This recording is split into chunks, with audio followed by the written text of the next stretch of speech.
Welcome everyone to the Midnight Ride. Tonight, we are going to be discussing a topic that is going to be triggering to some people, interesting to others. I want to start by saying we are researchers. We're looking at this subject. A lot of people, a lot of so-called prophets, a lot of so-called teachers, a lot of people in general have brought this subject to me and asked me to look at the case for Donald Trump being the antichrist. Some of this stuff tonight will be shocking to some of you.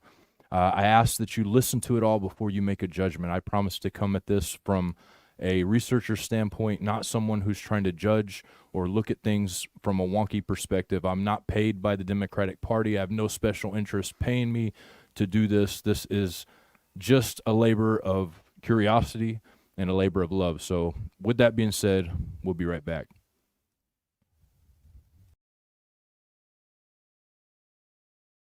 And I stood upon the sand of the sea and saw a beast rise up, rise up, rise up, rise up.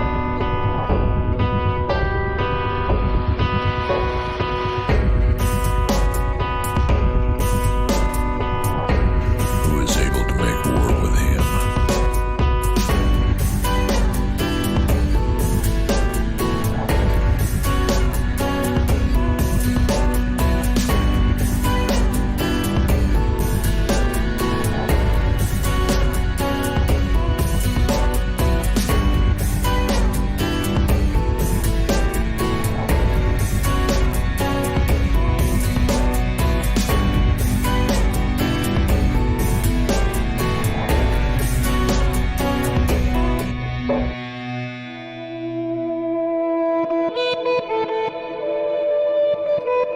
Good evening, everybody, and welcome once again to the Midnight Ride. It is my great pleasure to welcome each and every one of you into the Puritan Barn, into the NYSTV studios for the Midnight Ride with myself and Jon Pounders. Tonight, could Donald Trump be the Antichrist? This is a question that a lot of people would laugh off and not even consider to possibly be true. We're not saying yes, we're not saying no, but we're saying maybe it might be worth a look. So you won't have long to wait to look, because it all starts right now, because we're now Live. What's up, guys? Great to say those words. Great to see you guys. Let us know where you're from in the chat. We're always grateful to hear that. Make sure you subscribe if you haven't subscribed. Hit the notification bell. I've had a lot of people message me and say that they keep getting unsubscribed and they're not getting notifications. But know this, every Saturday night, we will either be live here on YouTube or on Rumble, so make sure you subscribe to both of those channels. Before we're back, we're going to go to a word from our sponsors. Now, be aware that any links that are in our description are not clickable because we are being punished by YouTube. So if you are interested in any of the sponsorships or things that we present, you'll have to do the extra work of copying and pasting. I know it's a pain in this world, but please make sure to do the extra diligence if you feel the need. So we'll be right back. Many mainstream companies put dangerous chemicals in their products that contribute to disease and disability. This is why it's so important that we take care in the products that we consume. The skin is the largest organ in your body, and it is the covering to your temple. Our sponsor tonight is Sugar and Spice Soap Company. They create all natural and biblically clean soaps and beauty products. They even have a soap for Midnight Ride listeners.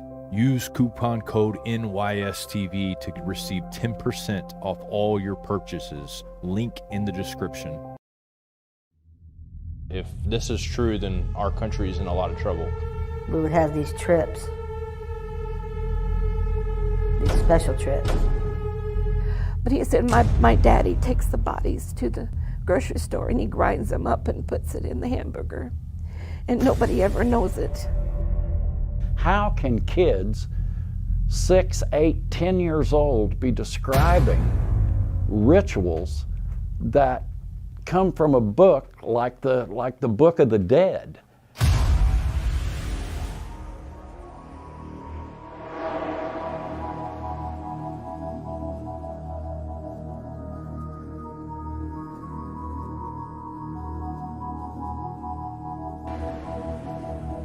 It's hard to get your mind around people being capable of this kind of evil. All right. I also want to give a shout out to Truther Fit. This is where the Pray hat comes from in this hoodie. We have Midnight Ride hats. And actually, you know what? I just remembered this. We have on our Midnight Ride mugs, which unfortunately I don't have here with me right now, we are doing a 50% off deal for the mugs for anybody that uses the code #ToraHead.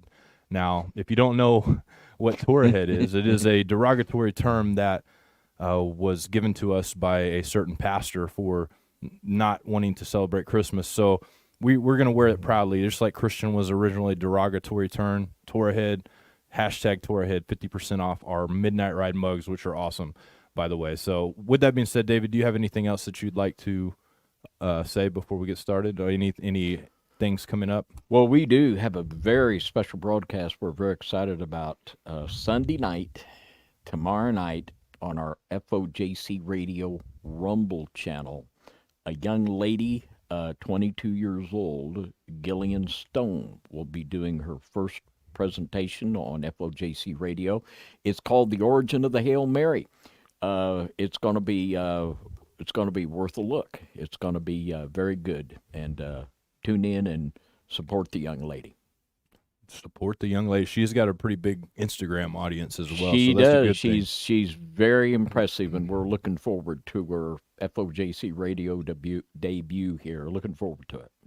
Very good. So with that being said, guys, I think we can get started on tonight's topic. I do want to preface this topic with something because I think that it needs to be said. Now, I'm not here to slam anybody. I have talked about the possibility of Charles being the Antichrist and his bloodline ties and all of that stuff. We've discussed that. We've discussed numerous different possibilities. So we're not singling in this, and I never said for sure that I believe King Charles or any of those people are the Antichrist, but I think it's great to look at possibilities and great to look at ways that we can be deceived so that we're not deceived, so that we don't fall trapped to those errors. And I want to really impress this on you. I am not a Democrat. Never voted Democrat in my entire life. Locally, state, federal, none of that, okay, ever. Not being paid by any liberal parties or anybody like that to do this because the election is coming up. I'm simply presenting information that's been put before me that is really, really interesting, and I think that you guys will find that interesting if you're an honest person and you like intrigue and you're curious like myself and David. What do you think, David? Well, I don't vote anymore, but when I used to vote, I would vote Republican. I'll have to say, my mother voted Republican all of her life, but ever since she passed away, she's been voting Democratic. Yeah. Wow. Yeah. That seems to be happening to a lot of people lately for some reason or another. We won't mention why because, anyways. With that being said, we're going to be talking about, first thing we're going to be doing, we're going to be looking at this video that was done by, and it's just part of the video. It was a long video, so I condensed it down to a few minutes, and we're going to be looking at this information of Trump's bloodline that he presented. We'll be commenting to that. Plus, we have a lot more other stuff to present and show you guys that is super intriguing and really kind of disturbing and scary in a way. But at the same time, with that disturbing, scary information, for those of us that are in the light, for those of us who have hope in the Messiah, information will be enlightening, I believe. So we're going to go ahead and start this video. And David, if there's any point you want me to pause this video and say, hey, pause, I want to say something, please do.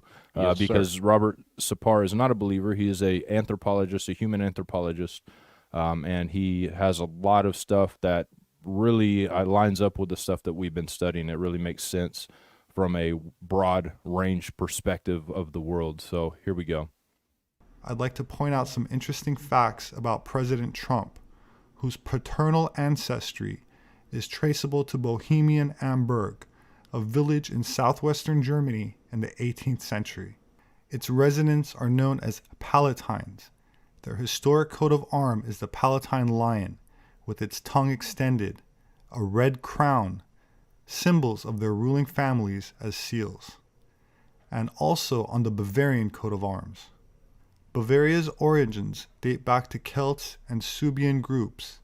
The Celts identify as one of the lost tribes that entered Europe and the Suebians should sound familiar to my readers as in Swabia or Neuschwabenland, the area of Antarctica annexed by the nationalist Germans and central to Operation High Jump, the classified post-World War II military invasion of Antarctica by Allied forces. So I'm going to pause it just for a second because this is something that we've discussed. We've discussed this operation and all of that. When it comes to what happened over there, a lot of people don't even know what that is, New Schwabia, and they have no idea at all.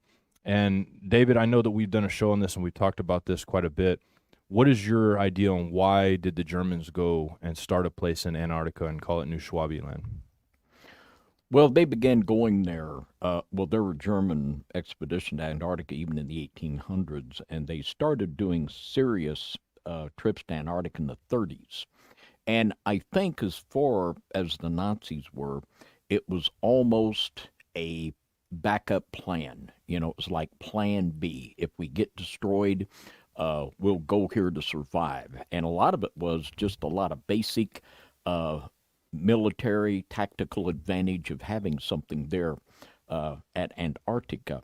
And we've got it all here. We've got Bavaria. We have the Bavarian Illuminati. And the reason why the Illuminati was birthed in this area of Bavaria because it was a Jesuit stronghold. Adam Weishaupt was a professor at Ingolstadt University. He was a Jesuit professor before he was a Illuminist and before he was a Freemason. So we have all we have in the bloodline and the geography and the whole thing. We have every ingredient we need for a massive conspiratorial plot here. And I believe the story goes, too, that the Germans also believed there was a race of blonde-haired, blue-eyed giants that actually lived in these areas, and they wanted to intermingle with their blood and so that they could go back to their Aryan heritage. Yeah, the belief in, he was driven by the belief in Hyperborea and in harnessing the power of the vril. He was obsessed and driven by it. And this was a big part of the reason also, absolutely, that there in Antarctica, he was in search of this inner Earth race that he could inbreed the German people with. Agreed. Continue this here. Johann Trump, born in Bobenheim in 1789, moved to the nearby village of Karlstadt, where his grandson, Frederick Trump, the grandfather of Donald Trump, was born in 1869. This German heritage was long concealed by Donald Trump's father, Fred Trump, after World War II, and until the 1980s, he told people he was of Swedish ancestry. Donald Trump repeated this version in The Art of the Deal, published in 1987, but later said he was proud of his German heritage. You know, I'm proud to have that German blood. There's no question about it. Great stuff. Of course, Sweden was founded by the same group of people that we call Swabians, and very few people understand what that means. That said, one needs only look at the occult, meaning hidden, symbology of the Trump Tower to gain a deeper insight into his true ancestry. Completed in 1983, it has an official height of 664 feet, but if you count its spire, however, it raises its height to 666 feet. While 666 is called the number of the beast in most manuscripts of Revelation, a fragment of the earliest papyrus gives a number of 616 as the original number of the beast. In a Kabbalistic context, 666 is a positive holy number associated with light, or the sun, and the heart chakra. 666 is also the number of the goddess, such as Ishtar, Isis, Aphrodite, and is sacred in Egyptian mythology. It's related to sex, fertility, and motherhood.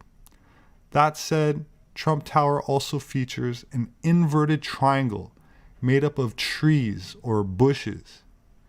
An upside-down triangle is also a symbol of the goddess.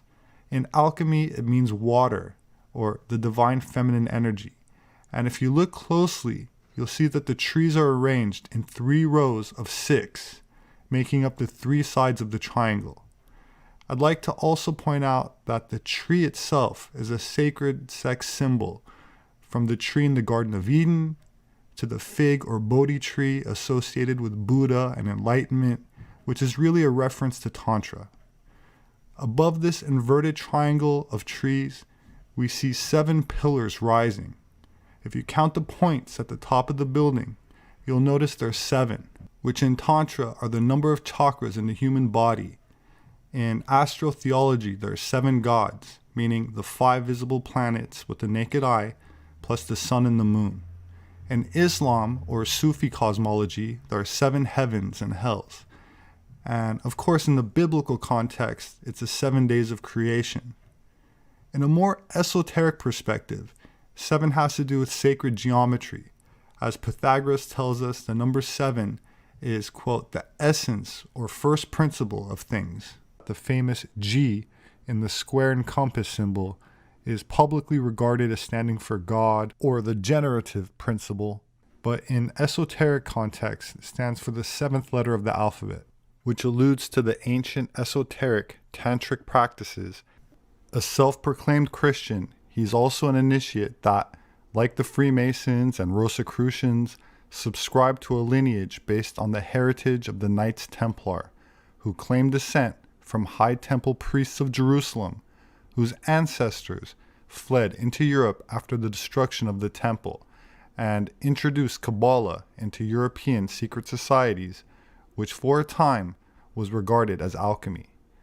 This ancient Aryan bloodline goes back to the Magi of Mesopotamia and priests of ancient Egypt, who according to German textbooks up until 1945 were regarded as the true origins of the Nordic people. During the Holocene, as indicated by the yellow circles on this map, who eventually migrated north into Europe and Scandinavia. This should also help to explain why Trump uses the lion symbol, as I've already explained about his ancestry, Germanic bloodline, and occult significance he incorporates into his architecture, as well as his personal allegiance to an ancient Kabbalistic network that is misunderstood by many and completely unknown to most. It goes back to Babylon in the 6th century. Before this guy, gentleman David Livingston, speaks, is there anything you would like to comment, David, towards what we just heard here about Trump's bloodline and the possibility?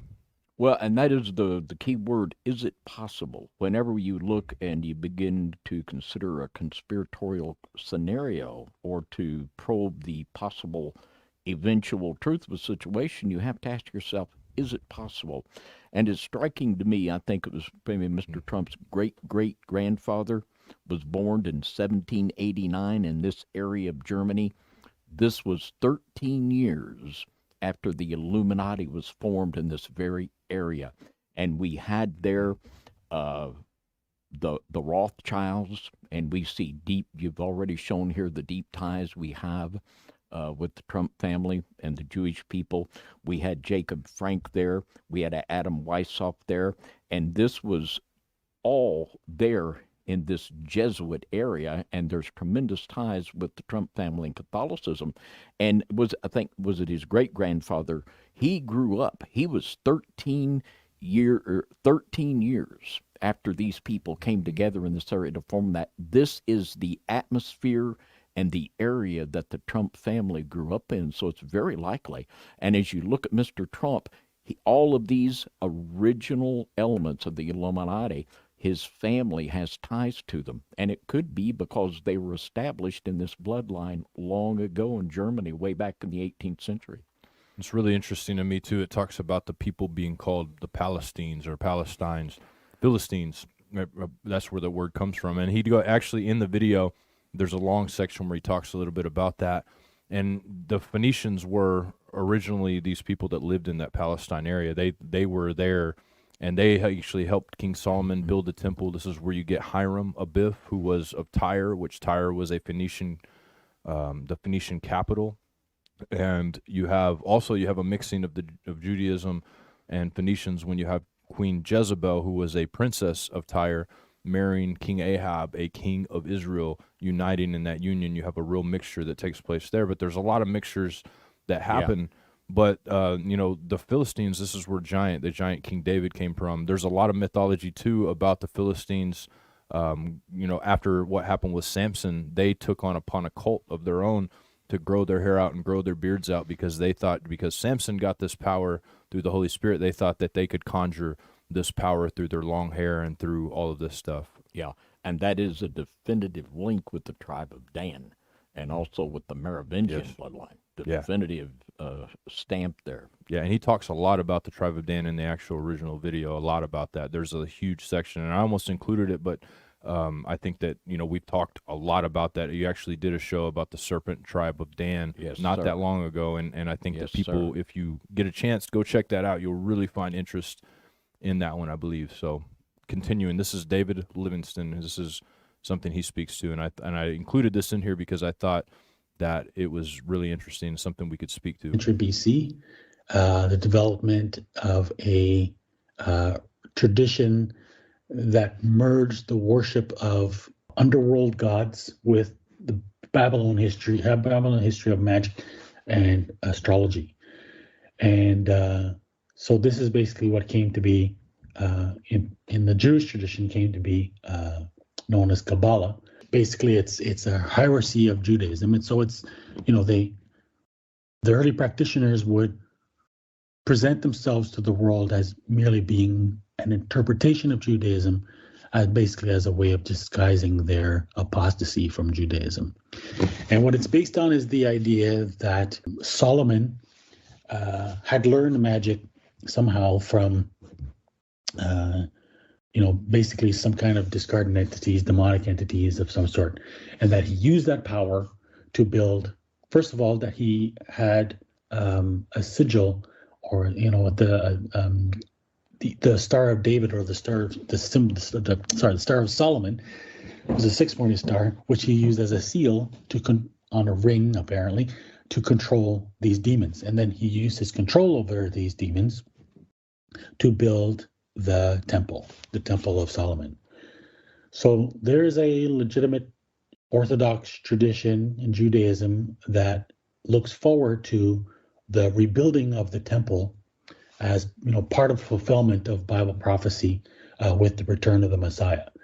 And there's a parallel satanic tradition, occult Kabbalistic tradition, that also aspires to rebuilding of the third temple, but their Messiah is the antichrist. So that's why when you look at a group like the Knights Templar, for example, which is really where modern Western occultism begins, they are founded again on the idea of this reconstruction of the temple. Their place in history was appropriated by the Freemasons, who continued this concept of rebuilding of the temple. So they're called Masons, but it's also found, of course, in the Book of Revelation, which turns out to be effectively used as a template for them to follow. And this is according to Albert Pike, who wrote Morals and Dogma. First of all, he's the Grand Master of Scottish Rite Freemasonry, wrote the Morals and Dogma, which served very much as a kind of Bible of Freemasonry. And he explains that the Book of Revelation is a Kabbalistic book, a coded book. And so effectively, it outlines the plan that they are to follow. So they want to actively work towards fulfilling Bible prophecy. Especially right up until modern times, you look at the history of the Kabbalah, it's based on the belief that the sons of God, or the Anunnaki, the Anakim, were offspring of the sons of God and human beings, and so that this superior race, they're called in the Zohar. In fact, in the Bible, they're called the mixed multitude, and it's the Zohar that associates them with the sons of God, and so this mixed multitude is the Aryan race. So as paradoxical as it might seem, the whole concept of the Aryan race is actually a Kabbalistic myth of Jewish, occult Jewish supremacy. And so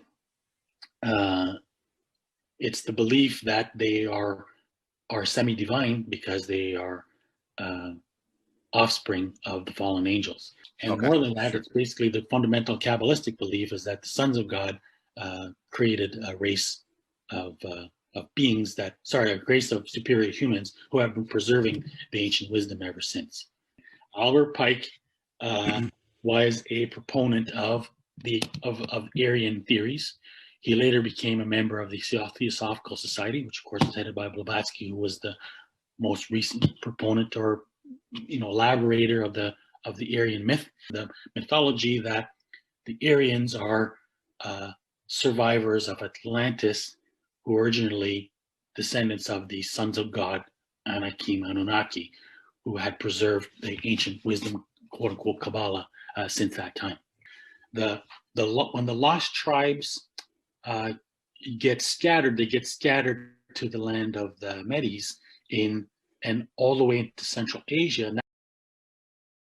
So I'm going to pause it for just a second because I want to make mention of what he's talking about here about these bloodlines that believe that they came from the Anunnaki.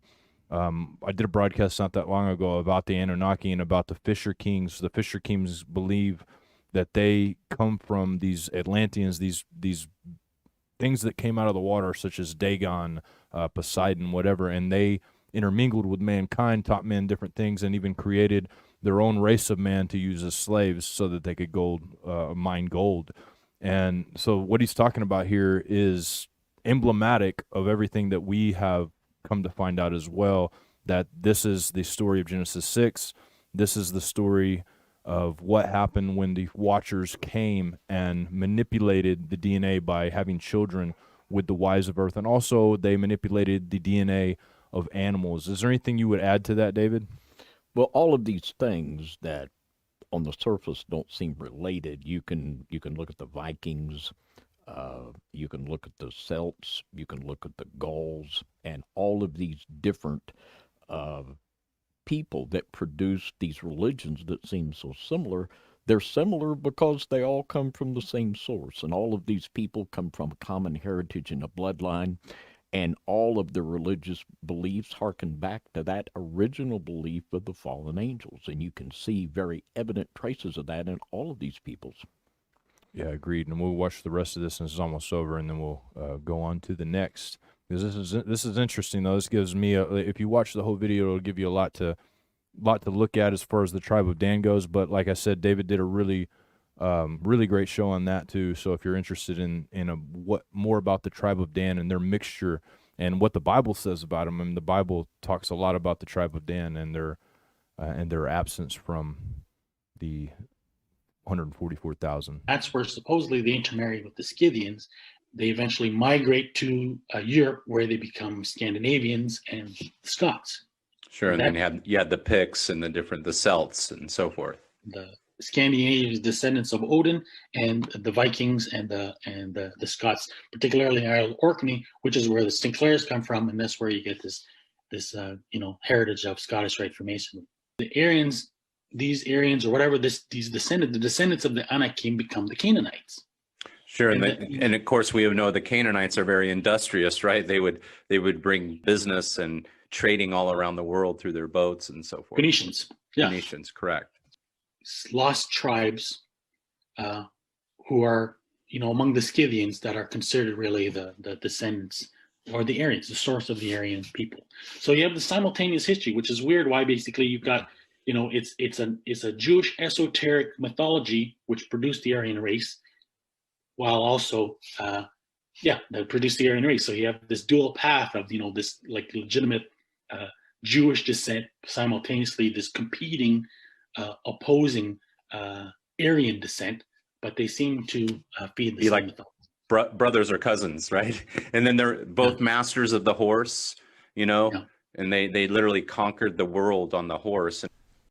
We talked a lot about that too, conquering the world on the horse, and Attila the Hun and Genghis Khan and the possible bloodline of Nimrod reaching all the way there, which is part of the history of the Hungarians, the Huns, which is interesting. There's a lot there, but David, if what he's saying, obviously in the scripture, we know that the 10 tribes went south.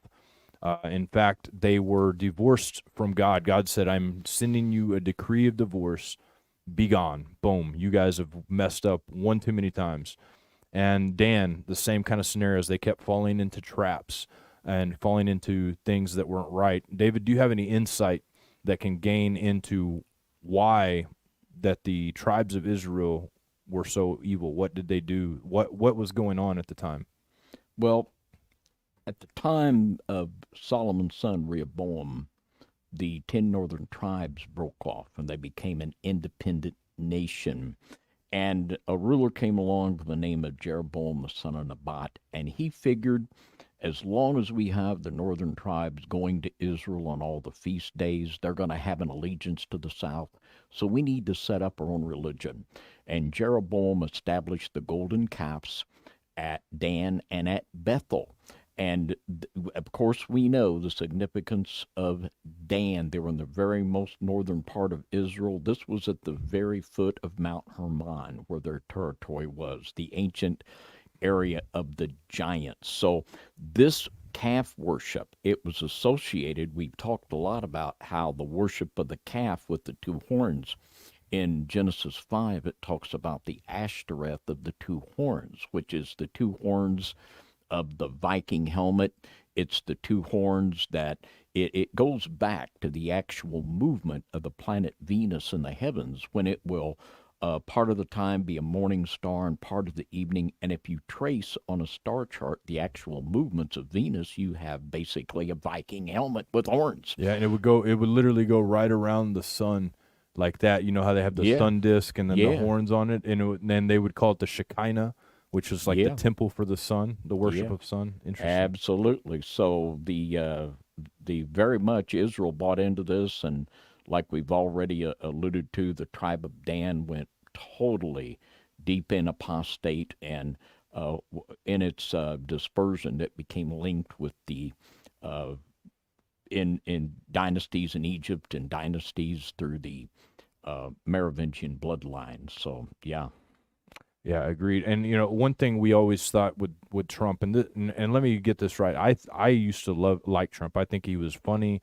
I liked his show that he had. I thought it was hilarious. And there's things about Trump that really do make me wish that sometimes he was sincere with some of the stuff he said, and maybe he is. I don't know. I think he's super smart. I think that he has the ability to move people in a way that we haven't seen in a very, very long time. People would say he's an outsider, but I would beg to differ. I look at there's a chart here. This is something that you guys can all verify, but this is a chart linking the Clintons and Trump being related. And in fact, almost every single president we have, other than one, I believe, goes back to a King John of England that they are all related to. So it's a big club, a big group of family, and from what I understand, to be even considered, somehow there has to be this Despacini bloodline that is shown in some way or another. And Trump is very proud of his Despacini bloodline, and he understands what that means. I can guarantee you that. What do you think, David? Well, absolutely. It's all about the bloodline. All about the bloodline. That is huge with these people. Absolutely essential. Yep. And so not that long ago, I just want to bring up another topic to talk about. This one is really intrigued me for a long time. I went down a rabbit hole. I read this book, Baron Trump's Marvelous Underground Journey, a very esoteric book, and we broke it down in several chapters where it talks about this time-traveling child named Baron who goes with his dog, and this guide named Don. I can't remember, Don something. And this Don is a fiddle player, and his name basically means master of the fiddle. And he takes them on this time-traveling journey. It's interesting because there's a lot of markers in this book that talks about where they were at, like in New York on a certain street where Trump's building is. It talks about riots happening in the street because something going on with a presidential election. There's all of these parallels that take place. And on top of that, we have the idea of time travel with Trump. We have this device that was only John Trump was allowed to go and basically take from the possession of when Tesla died, because they were scared of this device. And John Trump was obviously a brilliant man, MIT. When Trump says he's a genius and he comes from geniuses, he's not just saying that. You know, he may sound dumb to a lot of people, but he knows exactly what he's doing. Nobody gets to that level and doesn't know exactly what they're doing. And we have this connection here, which is super interesting to me, you know, especially coming from somebody who grew up watching Back to the Future. You have this character named Biff that's in there that strongly resembles Donald Trump. It's meant to be Trump. In fact, there's markers in the movie that show that it's meant to be Donald Trump. And then there's the comment that Donald Trump made that said, I don't know why time travelers are trying to kill me. I'm just a real estate guy. And there's stuff like that that have taken place that's really interesting to me. Yeah. Now, the whole time travel aspect is so interesting here. The basic concepts of Tesla and Einstein were very much at odds. And I've said before, this is my opinion, take it for whatever you think it's worth, but I think that the theories of Einstein are total psyop. I think it's physics for stupid people. And I think that the way things really work, Mr. Tesla had the right idea, which the Trump family has. Now, when you this book, you know, and the writings of Ingersoll Lockwood, they're about the only two solutions you got. Either there is time travel, which I reject, or there are powerful fallen forces that have been orchestrating Mr. Trump and his family, putting them in the position where they are at the right place and the right time. And I'll go for number two rather than number one. And the things that you see, the things you've shown already, I mean, the 666 symbology all over that. And another thing Mr. Seffer could have mentioned in the seven spires, the seven levels of heaven that reach up to those 72 cosmo craters. So, it doesn't pass the smell test here. No, not at all. I think that I have more questions than answered. I remember that in the video where he is speaking about the World Trade Centers that are going to be, a plane's going to hit them out of the sky, blow them up. And this was before 9/11, you know, speaking to these things. And he's had this long-term game. And one of the things that one of the Livingston guys said in the video, he said that there's been an orchestration by this Illuminati, by this illumined ones, these bloodlines, and they've been playing this orchestration in a way to where they know exactly what's going to happen. They play it out. They try to do it according to Revelation. I was just reading a book about Janus by Joseph Farrell. Mm-hmm. And it explained the way that they would design theaters, and it mentioned William Shakespeare a lot and this ideology of being able to captivate the world through music, through theater, through all of these different means. And when I look at the way that a lot of the stuff that he did to get to his fame and get to his ability to be able to be president, I see orchestration. I see a well-planned, timed orchestration. When he was at his highest level of fame is when he entered into that arena, which he had been building his whole life. We even saw an interview when he was on Oprah where he was speaking about if he ran for president, he would only run if things got bad, and, you know, just program that into the minds of so many people. So with him so far, and we still got lots to go. I'm only 3 slides in here, but there's a lot here that is unanswered for me, and really kind of captivating, to say the least. Absolutely. Yeah. So we'll go on to the next slide here. A connection, David, that you pointed out with Donald Trump in a show that you did. We actually did this one on Rumble because we talked a lot about subjects that aren't really as welcome here as they would be there.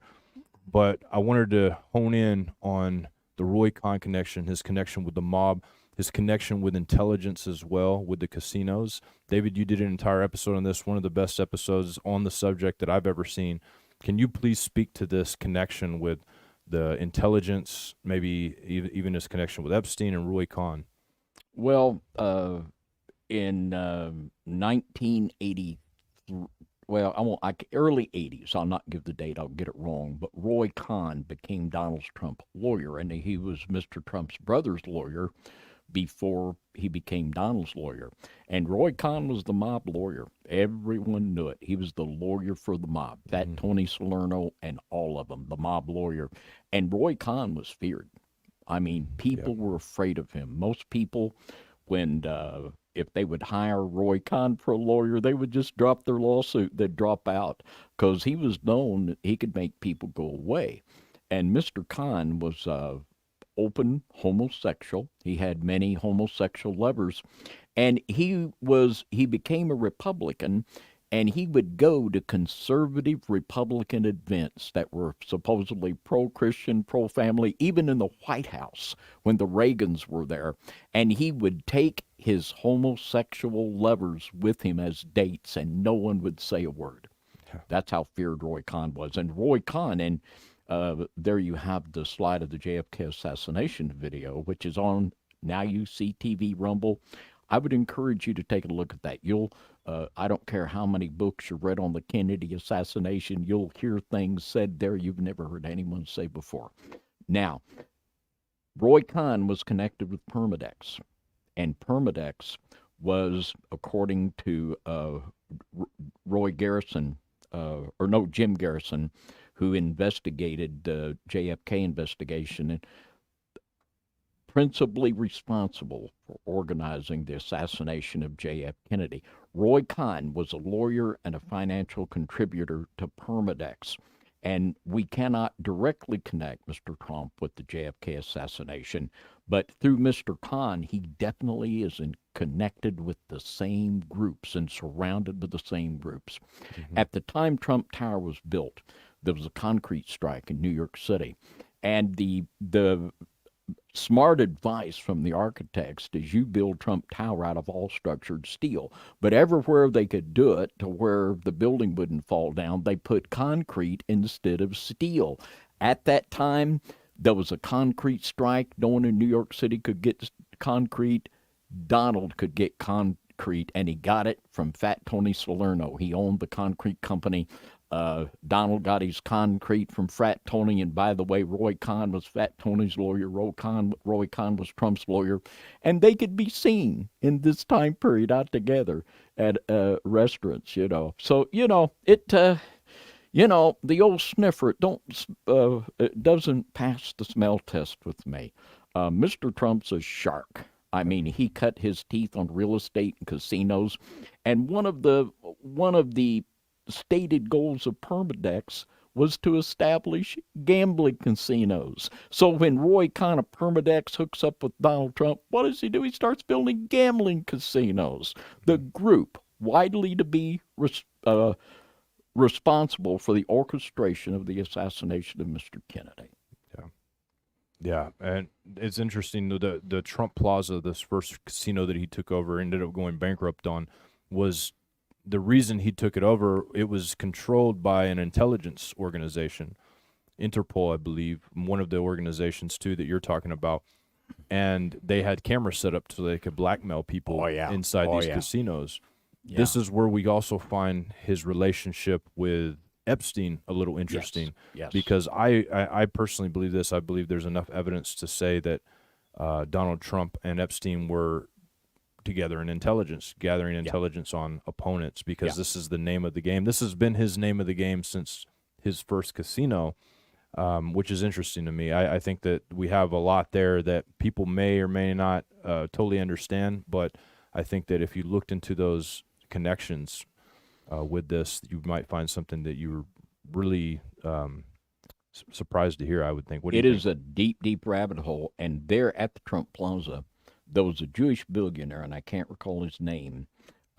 His wife turned state's evidence at in a RICO organized crime investigation. And the apartment that this Jewish billionaire had set up for a blackmail racket, Roy Cohn took that over. And J. Edgar Hoover would show up at the parties there in drag. That's just a fact. J. Edgar in drag at these parties. And they had also, there was a Catholic cardinal there. And I mean, it's deep, it's dark, it's ugly. So yeah, Donald will just buy the hotel. So, it's not pretty. It's not pretty, it's ugly. It's so true. So now we're going to dig into a little bit more. This was something that really intrigued me as well. Now, when you look at these pictures here, this is inside Donald Trump's penthouse on Fifth Avenue. They did an inside look at that. Everything was tagged as to what it is in this. This is not just some random conspiracy theorist that tagged this stuff. This was actually on the publication so that people could see what he had in there. He was proud of it. This up here at the top, this on the left-hand picture here, this is Helios or Apollo in his chariot, and this is right over their living space area. Then on the right-hand side of the picture, you have Apollo led in his chariot by Aurora. You have the statue of Eros. You have and Psyche, which is really interesting to me because Eros and Psyche, that's exactly the gods. If we have some entities over where we're at right now, these entities are over that. And so you have this stuff that's really interesting to me. Now, for those of you that don't know, the god Apollo is the root where we get Apollyon, which is mentioned in the book of Revelation. And if you want, I'm going to read that real quick. Revelation 9:11. It says, "And they had a king over them, which is the angel of the bottomless pit, whose name in the Hebrew tongue is Abaddon, but in the Greek tongue hath his name Apollyon." And this is the angel that comes out of the bottomless pit that has the army that comes with him. And this is a little bit about him. He was represented by the sun, sometimes Mercury in antiquity. And he was, to me, when I see this entity, and correct me if I'm wrong, and I could be wrong, and maybe we don't know, but when I see this entity and I see that he has the laurel and the wreath and these things were built in him, he has the bow and the arrows. This is familiar with the chapter about the rider on the horse who has the arrow that comes to conquer. It's also familiar to me in Ezekiel when it talks about the king of Tyre, which is Phoenicia, by the way. He was built with all of these instruments. He's built with the instruments within his body. He was built beautiful. He was built in a way that was amazing. And then it goes on to talk about this prince of Tyre who thinks he's a god, who says he's a god. And I can't help but imagine that what we're seeing is these princes of Tyre apotheosis, forming an apotheosis to where they become gods. And that's exactly what the word apotheosis means. It means for a man to be inducted as a god. And if you look at the actual Phoenician practices that were done and recorded in the books, they would deify people to God often. Like Thoth was deified for writing characters of letters. There were several different men deified. In fact, a lot of the Phoenician kings, Egyptian kings, which were the Hyksos kings as well, that come from Phoenician kings and possibly other lineages, they did the same thing. They would elevate their king to God status. And so this is a common practice of Phoenicians. So therefore, a Phoenician king who has given jurisdiction could in fact and would in fact most likely deify themselves. And David, did you have anything that you would like to say to that? Because I know I put out a lot there, but well, I mean, this is huge. The son of perdition. And, Judas, John 17, called the son of perdition. 2 Thessalonians chapter 2, the man of sin, called the son of perdition. That word perdition, just like John said, comes from the very same root word that Apollyon does, and Apollo in Revelation 9 and 11. Oh, boy. And, there on the ceiling of Mr. Trump's apartment there, Helios and his chariot, his son Prometheus was the one that stole the fire from the earth. I mean, I tell you what, if anyone was wanting to put in code, I am the beast, he's got it all. I mean, there's nothing left out here. The 666 is all over his place. I tell you what, to think that, well, this is all just incidental and it's just all accident, we don't know how it all come out like that. Kind of stretches my stretcher just a little bit here. Yeah, agreed. And so this next clip I'm going to be playing here, David, and you guys listening out here, is from a guy that basically his whole channel is Antichrist 45, talking about Donald Trump being the Antichrist. Now, interesting, we talked about in one of our episodes about the Antichrist and the possibilities, the gematria of 666. If you add 6 plus 6 plus 6, you get 18. You add 8 plus 1, you get 9. You add 6 times 6 times 6. Same scenario. It always boils down to 9. Number 45 president boils to 9, which is interesting. But his whole channel is dedicated toward this. I took a small snippet. A lot of the stuff he says, I'm not saying I'm in agreement with, because I don't think I am. I think some of it is reaching and stretching. I took something from here that I thought was interesting, because this is something that always stood in my mind as well. So let's watch it and you can see what I'm talking about. Trump's name is also connected to the name of the Antichrist in another curious way. The word Trump actually appears twice in the King James Bible, in Corinthians and again in 1 Thessalonians. In both instances, the word Trump means trumpet. Why is this important? In the book of Daniel, the Antichrist is specifically given the name of the little horn. This is exactly what a trump or trumpet is, a little horn, both in the size of the modern trumpet as well as in ancient times the trumpet was fashioned out of the horn of a small animal. Here's what Daniel saw in his vision. I considered the horns, and behold, there came up among them another little horn. In this horn were eyes like the eyes of man, and a mouth speaking great things. In Daniel's vision, the Antichrist is given the name of the little horn, but we're also specifically told it has eyes like a man and a mouth that speaks great things. So it's quite clear that we're talking about an actual person. This person, the little horn or little trump, is a man with a big mouth who will boast great things. Nobody can do it like me. Nobody. Nobody can do it like me.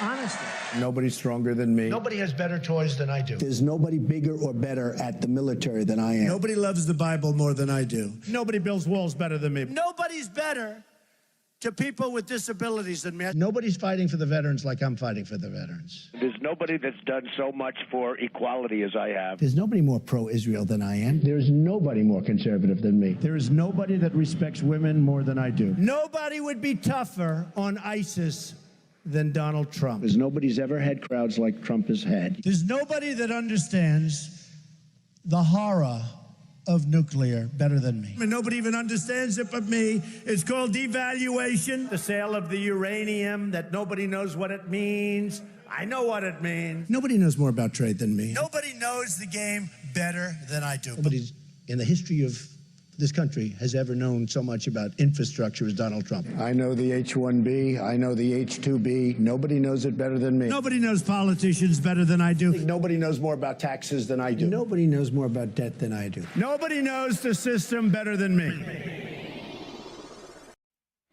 So one thing we can learn from that is nobody does it better than Donald, you know. Yeah. And nobody has a higher opinion of Donald Trump than Donald Trump. Right. That guy's ego is big as all outdoors. And this was just some of the light stuff, but I've heard many boasts, you know, from Donald Trump himself out of his mouth, and many ways that he's been able to manipulate the situation, which I get as a president. A lot of them do that. He's the first that I've seen boast in the way that he boasts. And to me, it's just an interesting insight into that. I think that, you know, it can't be ignored, the boasting activity. Also, I'm just going to say this. We don't have to mention more about it, but Operation Warp Speed, Paladine, there's a lot of policies that are kind of scary there, guys, if we're being honest. So, yes, sir. All right. So John 5:43, I am come in my Father's name, and you receive me not. Another shall come in his own name, him you will receive. Now, that's one thing I've noticed about Trump. His name is one of the most well-known names in the world, especially right now and especially during the election. Even before that, he was topping the charts with his TV shows.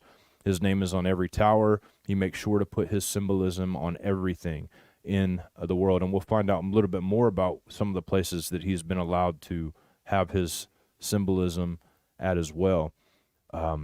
David, do you want to say anything about that before I go to this? This is a video of Alex Jones saying that he thinks that Donald Trump might be the Antichrist. I don't know. And if he was controlled opposition, he didn't know it. He got sucked in. So I wanted to put this on here, and I think he had the right idea there. I think he did get sucked into controlled opposition, and I think that it's with a man of his fame, it's hard not to. So I think that he had the right idea here. But anyways, let's watch it. But now he's transcended just being about positivity into something messianic, which I mean, if you get a snapshot of Trump, he's a dark person.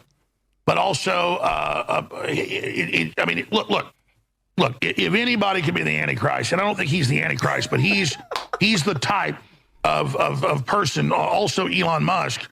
I mean, there's some definite dark energy around Trump, and I know if I was ever controlled opposition, it was unwittingly being sucked into it. And I think the jury's out on Trump, but they are definitely scared of him. So. But when you look at that and you see what he said there, to me, it's, yes, it's Alex Jones. He says all kinds of stuff. He's very vocal, and been a vocal presence in the truther community for as long as we can remember. For him to say something like this after being used by Donald Trump, he even talked about January 6th, how he knew it was a setup from the get-go, and he had tried to tell Donald Trump, don't, you're doing this and that, and he believed that it was set up for a reason. Yeah. David, you got anything? No, I'll just hold my thoughts here. But in more moments. All right, so I'm gonna show you guys this video as well. I think that this kind of just shows a little bit that I thought was an interesting way he would word stuff. But in Matthew 6:24, it says, "No man can serve two masters, for he will hate the one and love the other, or else he will hold to the one and despise the other. You cannot serve God and mammon." Now, I remember the show, The Celebrity Apprentice, and all the money, money, money, money song. That's what I think of when I think of Donald Trump. He's all about his money. This is a video of him being braggadocious about that. So, a little thing I was talking about today. You ever notice they always call the other side, and they do this up, the elite. The elite. Why are they elite? I have a much better apartment than they do. That's not us laughing in the background. That's another guy reacting. I'm smarter than they are. I'm richer than they are. I became president and they didn't.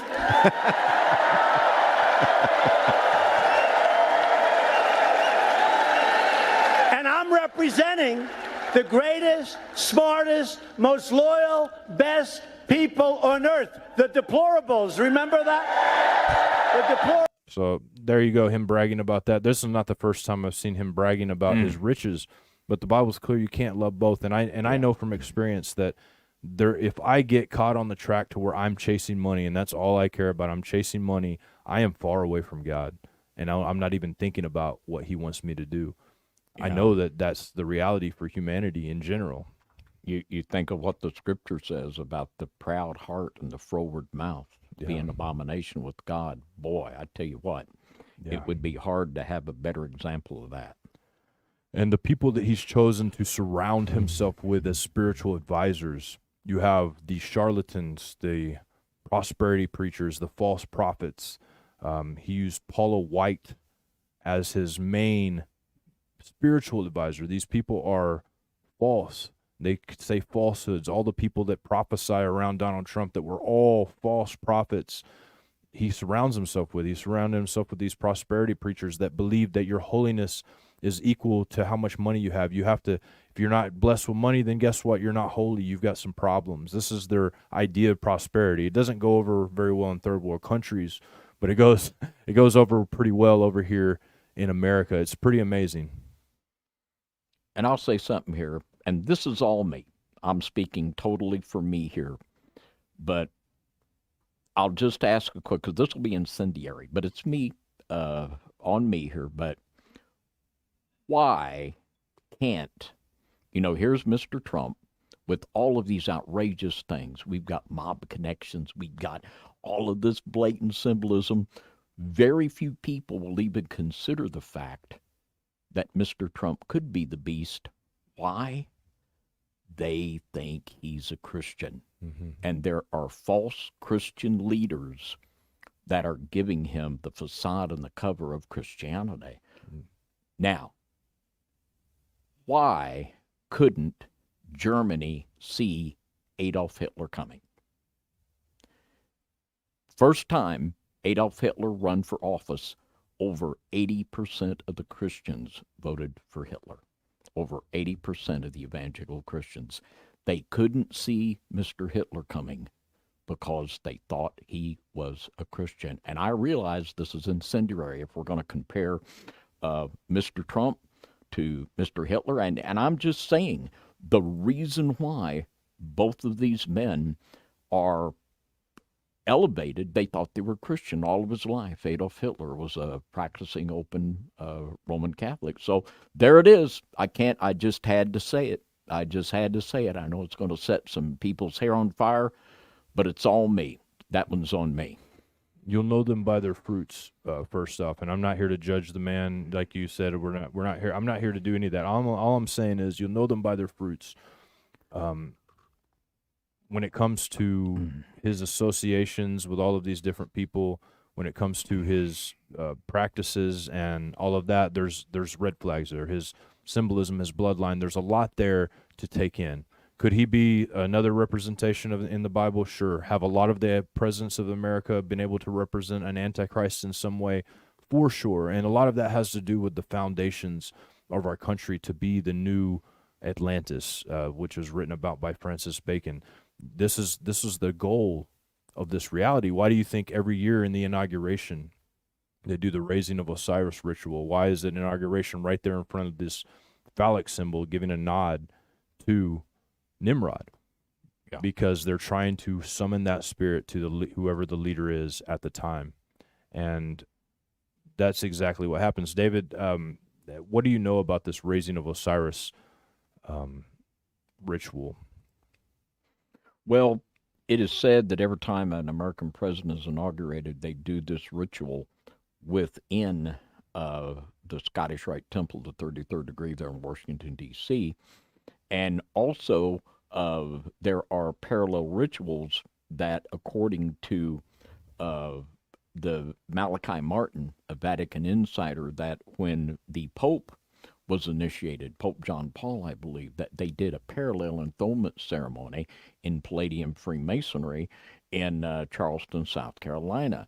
So this is a big thing with them, and they're reacting. The dying God, the death, burial, and resurrection of Osiris. This is a part of all of it right into the Washington was the first great prototype of it. And the tomb of Washington in the Capitol, you know, the old joke, who's buried in Grant's tomb? Well, who's buried in Washington's tomb? Nobody. It ain't him, because he was there and then he was moved over to his home place. And, you know, this is the reenactment of the death, burial, and resurrection. The same thing with Albert Pike. Albert Pike was first interred within the house of the temple there in Washington, D.C., but they moved his body from there, and I believe to Arlington Cemetery, which caused quite a stir because he was a Southern Confederate general. But anyway, all of these things are huge in symbology. The death, burial, and resurrection of Albert Pike, George Washington, Osiris. All of this ritual meaning is huge to them, and it's impacted in the very third degree of Freemasonry, and all of this comes from the dying God of the mystery religions that died on the equinox, raised on the solstice.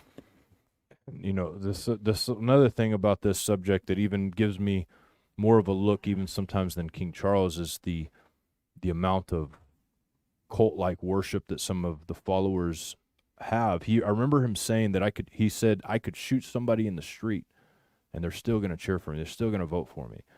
And unfortunately, this is the truth for a lot of people. There's some people that are so brainwashed that actually think he is the Messiah. They really do think that. There are people out there that are just so, it doesn't matter what he does. They think he's the best option for the world. And the Bible talks about a great deception coming that would deceive the elect if it were possible. And we all want a hero right now, every single one of us. There's none of us out here that would not love for a great hero to come up and save us from these wicked and evil people. But the root of the matter is never addressed. The root of the matter of the people being wicked, the people doing sins and abominations against God, is the root of the matter. So it doesn't matter who the actual president is or whatever. If we're trying to go back to getting rid of evil, vanquishing evil, the path of worshiping a leader and not humbling yourself before God and turning from your wicked ways. We don't want a bunch of little Trumps running around. That is not going to solve anything. In fact, that is going to make things worse. It's going to be more divided, and that is not the way a believer is supposed to act. We're supposed to love each other, treat each other with respect, help those around us. We're not supposed to be bragging about our wealth and going after all of those things. Now, that's just my opinion. Maybe you think I'm wrong, and I'm sure a lot of you do. Going on, we have the Trump coin, the temple coin that they use for the 70 years to fulfill 70 years that they have been a nation. Once again, 70-year anniversary, they chose Trump, and they showed a picture of him by King Cyrus. What can we say about King Cyrus, David? What can we say about the reason maybe that they chose that? I know that there are a lot of people that have done big publications about that. There's people that have just been like, oh, he's the King Cyrus, he's the one, he's this and that. I've even heard a rabbi saying that his gematria was that of the Messiah of Ben David, right? And this is crazy to me. But what do you think, David? Well, Cyrus was a Persian king that gave the decree that enabled Nehemiah and Ezra to restore the temple worship there in the Second Temple. And many people look to Mr. Trump as this type of really larger-than-life figure. And certainly in Israel, the scripture, another will come in his own name and him you'll receive. I mean, he is more popular in Israel than he is in America. Mm-hmm. And these, the conservative Jewish people, they do love Mr. Trump. Yeah, they really do.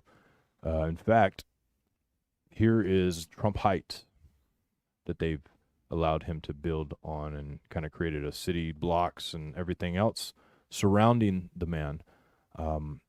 Also, he moved the U.S. Embassy to Jerusalem, declaring Israel the true state, declaring Jerusalem the capital of Israel. And he was awarded the Keter Yerushalayim Crown of Jerusalem Award on July 10th, 2023 by the Israel Heritage Foundation. There was, I read Haaretz's article. They basically crowned Trump. They crowned Trump as the king of Israel. That's what they were saying. And one thing that I think that out of all of this we need to look out for is worshiping man in general and not being open to the idea that all men are created equal, I guess you could say. That all men have their evil tendencies. There's a lot to do with Trump's background and the religion of the Phoenicians that has to do with the two-faced God, the God that can present this side and yet have a whole nother dark side. You have the imagery that they use of the good and bad Jehovah, the black and white Jehovah image that David showed so many times by Eliphas Levi, this idea that you can present this image, but in the same respect, you can go around and you can do the exact opposite, and people will not be able to see that side for some reason. There's like a magical hold against it. What do you think about that, David? Well, I think it's absolutely valid, and it's brought me to the place, and here again, this is just 100% me and my opinion, and I'm to the place where I don't vote anymore. And for years, I was very, very devoted, and I felt it was my responsibility to vote. But when I look at this, and on almost every political policy, I would agree with Mr. Trump over Mr. Biden. But I cannot vote for him because the Bible says that it's God that raises up kings and puts them down. And I'll be afraid if there you are standing before the Lord. Well, why did you vote for the beast? I mean, you could be voting for the beast himself. And here again, that's on me. That's my opinion. That's where I'm at. I can't do it. But there's things here that just deeply, deeply, deeply disturb me. Yeah, and we got to remember the Phoenicians always had this kind of deal with Israel to build this temple, to do this. And I think this is Trump. He's called the builder. Oh, yeah. He's the builder.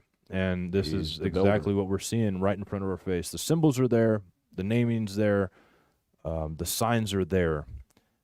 Is he the Antichrist? We do not know, nor do I want to say he is or not. There's no way I would say that. No, nor would I either. Yeah. No, nor would I either. But I will say, I think we would be naive not to consider the possibility. I think so. And then we look at the Abraham Accord.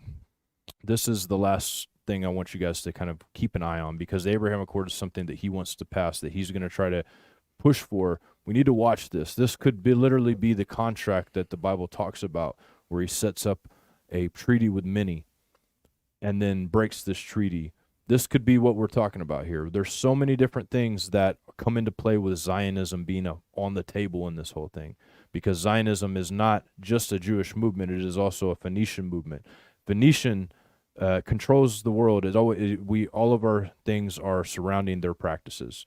Pretty much our trade, the maritime law, everything, our words, phonetics, have to do with grimoire and the Phoenician idea of being able to put things together in a way that can manipulate people's minds. And these tablets that they found, I believe they call them the 9 tablets of Thoth, details a lot of this stuff. And these are the things that people like this practice. Donald Trump has received the Kabbalah Award. There's no secret that he is a part of the mysteries. There's no secret that his bloodline is that of what he believes maybe goes back to the Anunnaki, or even Jesus himself. He believes that he is the greatest. He believes this.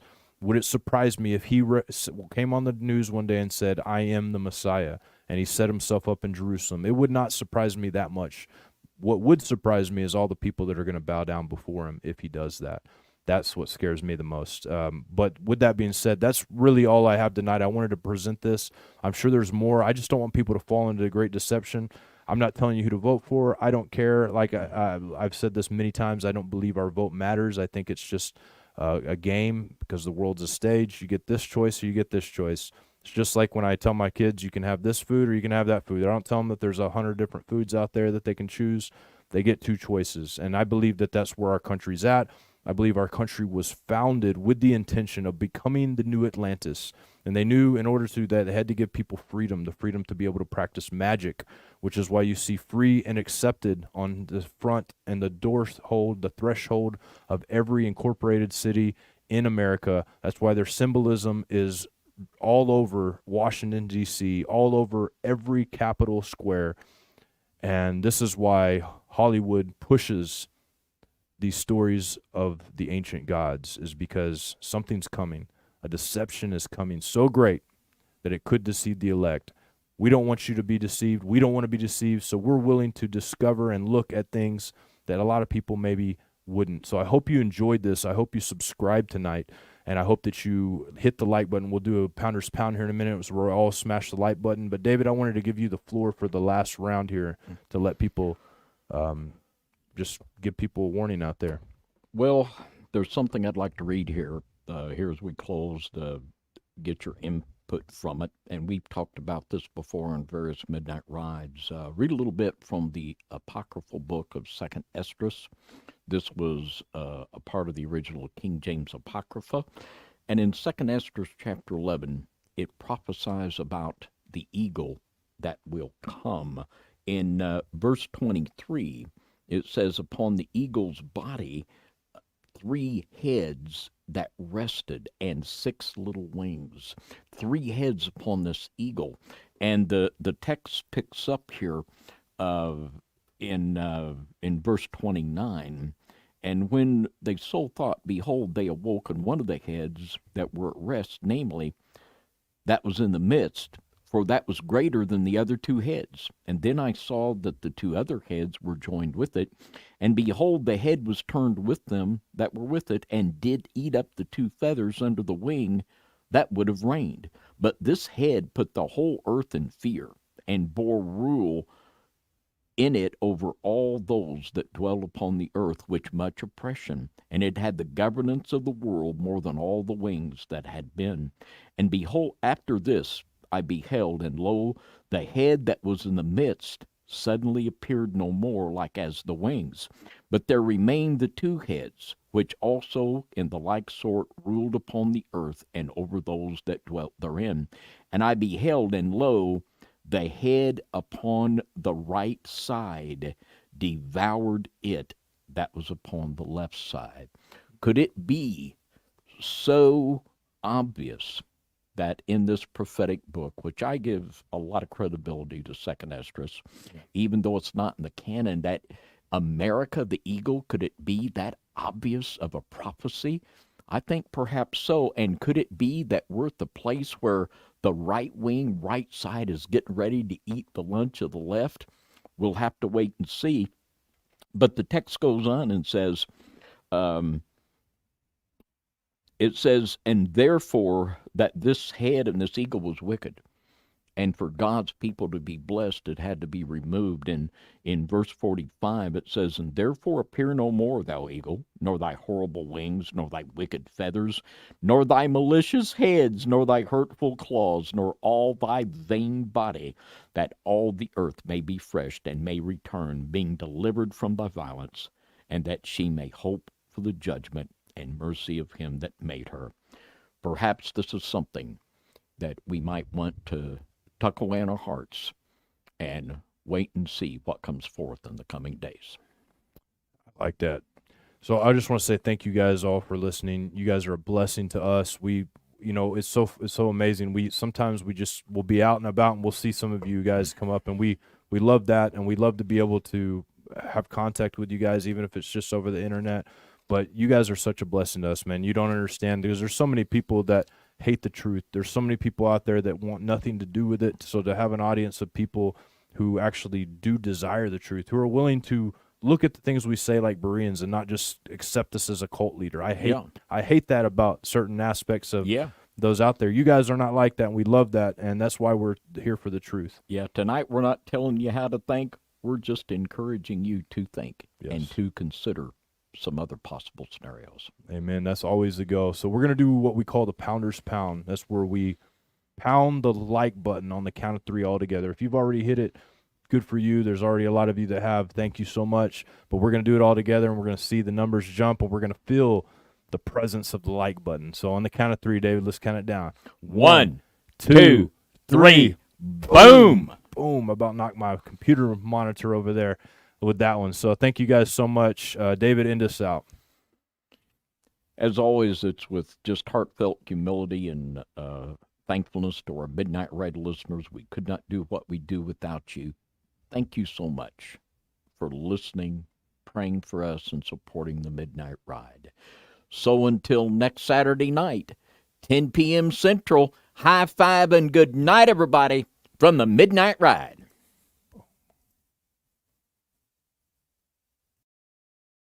And I stood upon the sand of the sea and saw a beast rise up, rise up, rise up.